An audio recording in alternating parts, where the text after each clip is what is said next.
Guys, അപ്പൊ ഇന്ന് ഞാൻ ഭയങ്കര സിമ്പിൾ ആയിട്ടുള്ള ഒരു ഹെയർ കെയർ ആണ് കേട്ടോ കാണിക്കാൻ പോകുന്നത്. എന്റെ മുടിയുടെ ഇപ്പോഴത്തെ അവസ്ഥ എന്തുവാന്ന് വെച്ചാൽ നല്ല രീതിയിൽ ഹെയർ ഫോൾ ഉണ്ട്, നല്ല ഡാൻഡ്രഫ് ഉണ്ട്, ഭയങ്കര ഡ്രൈ ആയിട്ടൊക്കെ ഇരിക്കുകയാണ് കേട്ടോ. അപ്പം എന്തെങ്കിലും ഒരു ഹെയർ കെയർ ചെയ്യാന്ന് വിചാരിച്ചു, പക്ഷെ ഭയങ്കര സിമ്പിൾ ആയിട്ട് കേട്ടോ. അപ്പൊ ഞാൻ ആദ്യം ഒരു ഹെയർ കെയർ ചെയ്യുന്നതിന് മുന്നേ എപ്പോഴും ഞാൻ ഓയിലിംഗ് ചെയ്ത് കൊടുക്കാറുണ്ട്.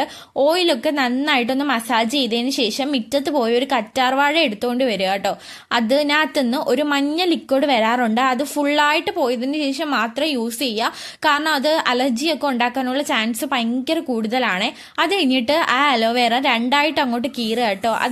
താരനുള്ള ഭാഗത്തൊക്കെ നന്നായിട്ട് തേച്ച് കൊടുക്കുക കേട്ടോ. സ്കാൽപ്പിൽ നന്നായിട്ട് തേച്ച് കൊടുക്കുക.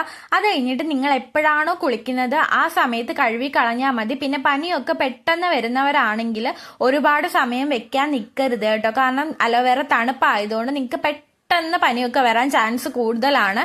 അതുപോലെ തന്നെ ഇപ്പൊ എല്ലാ വീട്ടിലും അലോവേറ ഉള്ളത് കൊണ്ട് തന്നെ കിട്ടാനായിട്ട് പ്രത്യേകിച്ച് ബുദ്ധിമുട്ടൊന്നും ഇല്ല കേട്ടോ. അപ്പൊ എന്തായാലും ട്രൈ ചെയ്ത് നോക്കുക. അപ്പൊ അത്രേ ഉള്ളൂ. Okay, by.